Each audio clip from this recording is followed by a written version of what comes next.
Hey, and welcome back to the garden. I wanted to do a little thing today on squash and composting. So here's my squash that I started in the wood chip beds.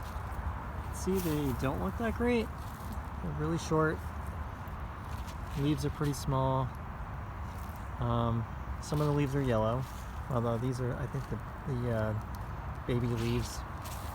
Some of them are doing somewhat okay, but they're not doing all that great.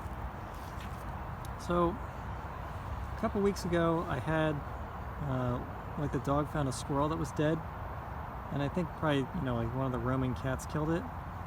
So I thought, okay, here's an opportunity. Here's some more squash that are doing Here's an opportunity to compost the squirrel and then plant the squash on top of it. So I had just dug up some fava beans over here.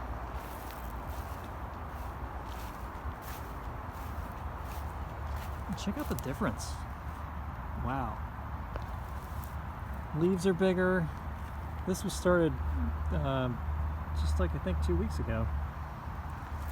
They're already starting to flower, so they're happy. They look like they're growing significantly faster.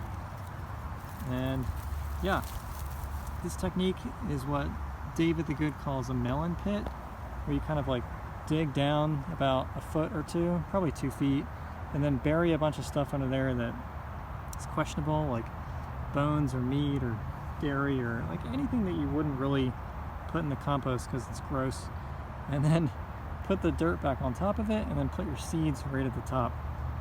And then as they drill down into the soil, they'll find what they need, and if they want to sink their roots into it, they can, and if not, if it's too hot or they get burned, they can just go somewhere else.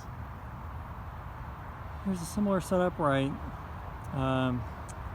took out some fava beans here, and then I dumped the contents of the compost bin from the kitchen underneath there. They're doing okay, but not nearly as good, and I started these at the same time.